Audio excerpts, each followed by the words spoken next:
In common with most Caribbean countries, slavery in the British Virgin Islands forms a major part of the history of the territory. One commentator has gone so far as to say, one of the most important aspects of the history of the British Virgin Islands is slavery. In 1563, before there had been any European settlement in the British Virgin Islands, Sir John Hawkins visited the islands with a cargo of slaves bound for Hispaniola. In 1665, the Dutch settlers on Tortola were attacked by a British privateer, John Wentworth, who is recorded as capturing 67 slaves which were removed to Bermuda. This is the first record of slaves actually being kept on Tortola. The first Dutch settlers also built slave pens at Port Purcell and on Scrub Island. In 1690 the Brandenburgers built slave pens on Peter Island, however, they later abandoned them in favor of an agreement with the Danes to set up a trading outpost on St. Thomas. The Brandenburgers and Dutch were both expelled by the British. Plantation economy. After the territory came under British control, the islands gradually became a plantation economy, as Tortola and to a lesser extent Virgin Gorda came to be settled by plantation owners. Slave labor became economically essential, and there was an exponential growth in the slave population during the early 18th century. Source: Vernon Pickering, A Concise History of the British Virgin Islands. The figure for 1788 arises from a different source, and may possibly be an overestimate. It seems more likely that the total numbers of slaves would remain fairly constant as the agriculture levels on the islands reached a natural level of saturation. At the time of emancipation, in 1834, there were 5,792 slaves in the British Virgin Islands.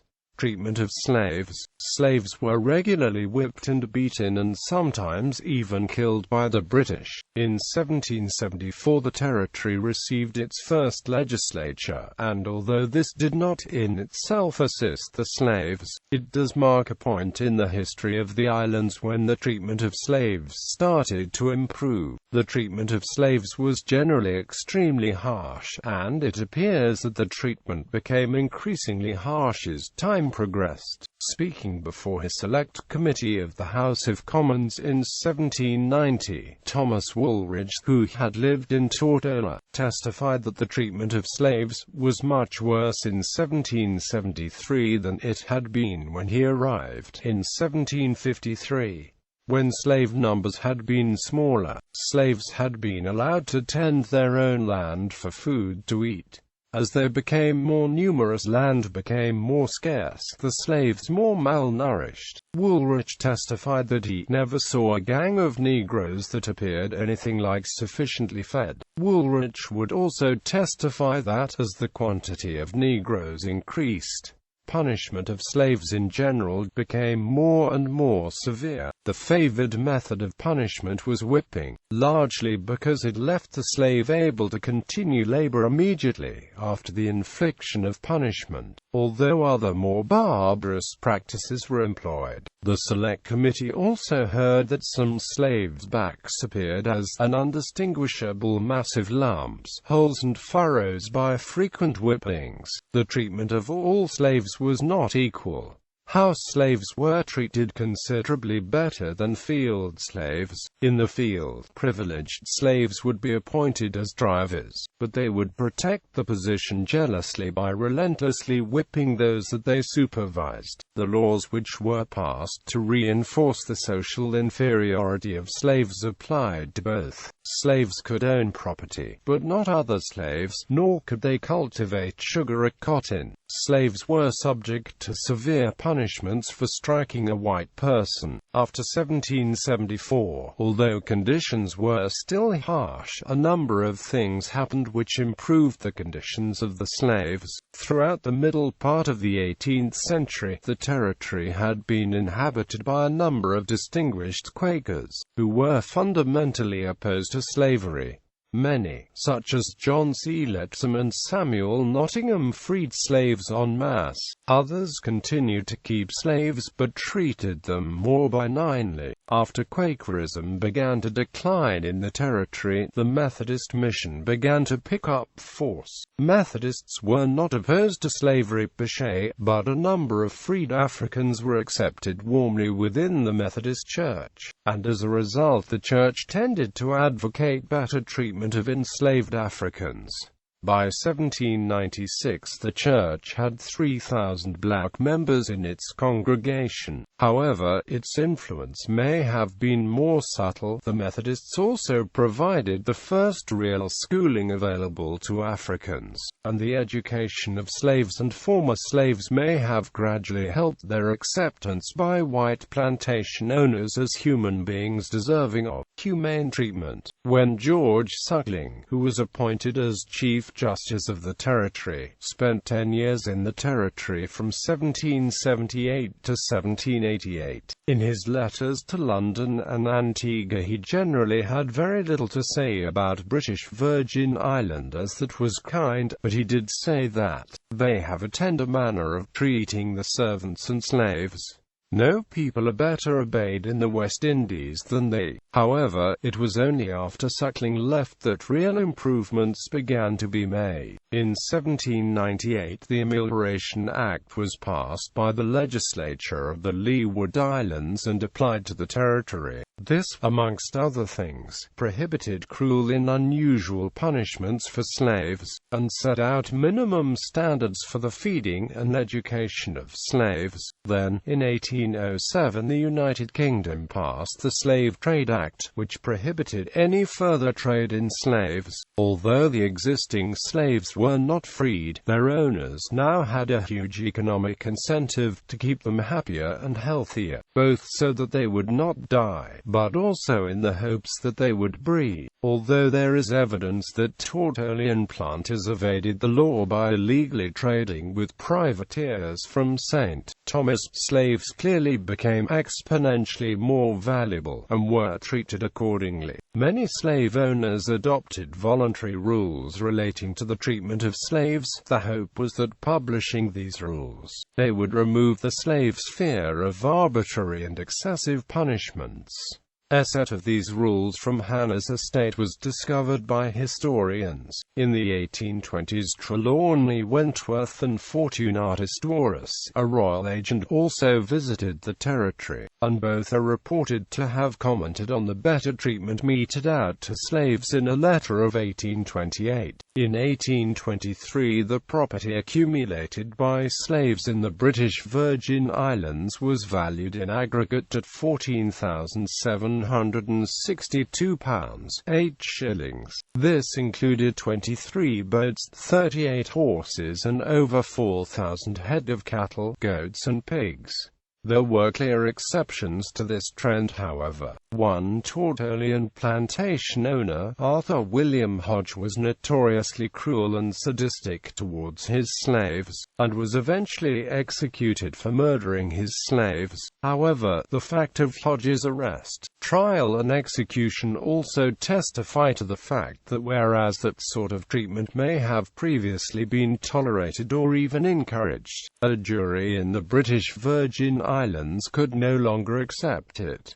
Slave revolts. Needless to say, the slaves themselves did not view the condition or treatment as remotely benign. Uprisings in the territory were common, as they were elsewhere in the Caribbean. The first notable uprising occurred in 1790, and centered on the estates of Isaac Pickering. It was quickly put down, and the ringleaders were executed. The revolt was sparked by the rumor that freedom had been granted to slaves in England, but that the planters were withholding knowledge of it. The same rumor would later spark subsequent revolts.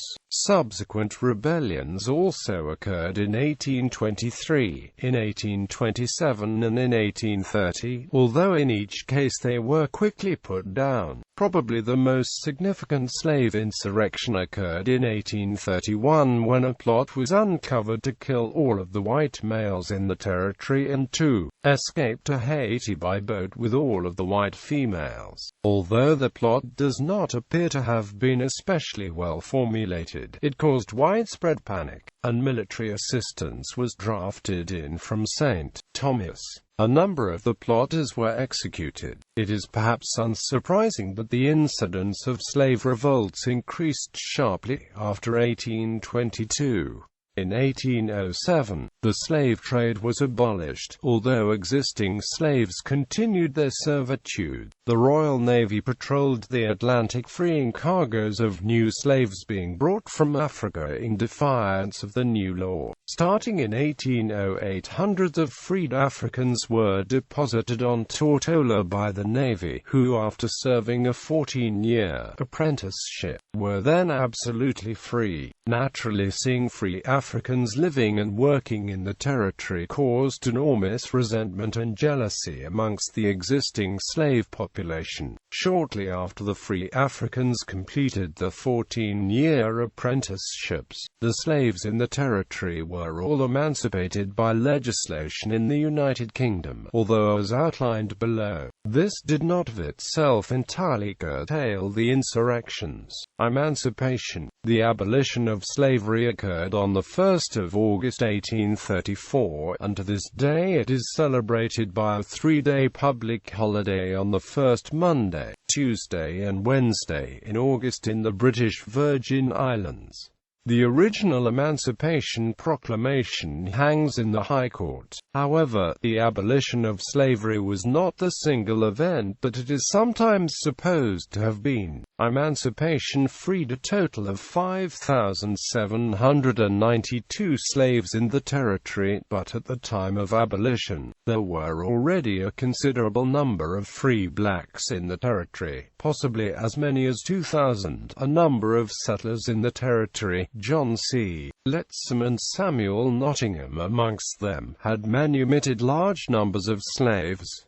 Lettsom manumitted 1,000 slaves upon inheriting them. Further, subsequent to the abolition of the slave trade, the Royal Navy deposited a number of freed Africans in the territory who settled in the Kingston area on Tortola. In January 1808, HMS Cerberus seized the American schooner, the Nancy, with a cargo of enslaved Senegalese Africans in the territory's waters between August 1814 and February 1815. A further 4 ships' slave cargoes were seized from the Venus, the Manuela, the Atrevido and the Candelaria, and a further 1,318 liberated slaves were deposited on Tortola's shores. In 1819, a Portuguese slave ship, the Dona Paula, was wrecked upon the reef at Anegada. The ship's crew and 235 slaves were saved from the wreckage. Further Spanish ships, en route to Puerto Rico, were reported wrecked on the reef at Anegada in 1817 and 1824, and the cargoes settled on Tortola. Although many of these former slaves died due to the appalling conditions that they were kept in during the transatlantic crossing, a large number survived and had children. Furthermore, the effect of abolition was gradual. The freed slaves were not absolutely manumitted, but instead entered a form of forced apprenticeship which lasted 4 years for house slaves and 6 years for field slaves. Slavery Abolition Act 1833. Section 4. The terms of the forced apprenticeship required them to provide 45 hours unpaid labor a week to the former masters, and prohibited them from leaving the residence without the master's permission. The effect, deliberately, was to phase out reliance on slave labor rather than end it with a bang. The Legislative Council of the British Virgin Islands would later legislate to reduce this period to 4 years for all slaves to quell rising rising dissent amongst the field slaves. Although the economics of the abolition of slavery in the British Virgin Islands are difficult to quantify, there was undeniably a considerable impact.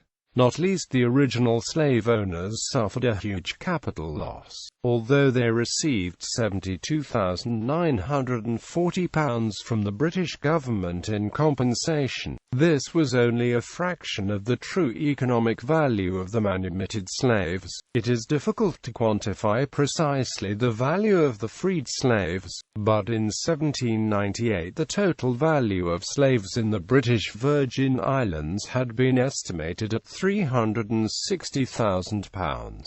It is likely that figure would have increased considerably during the subsequent 36 years, particularly as the price of slaves rose enormously after the passing of the Slave Trade Act 1807. Equally, whilst they lost the right to free slave labor, the former slave owners now no longer had to pay to house, clothe and provide medical attention for the former slaves. The former slaves now usually worked for the same masters but instead received small wages, out of which they had to pay for the expenses formerly borne by the masters, whilst some former slaves amass savings, which clearly demonstrates that in net terms the slave owners were less well off as a result of abolition. It appears that other factors made significant contributions to the territory's economic decline. It is true that the territory went into severe economic decline shortly after abolition of slavery. However, the causes of the decline were numerous.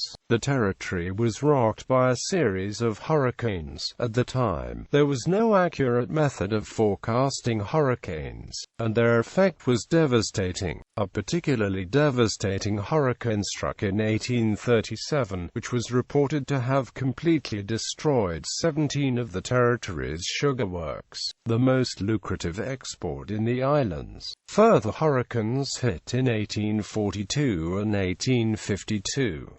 Two more struck in 1867.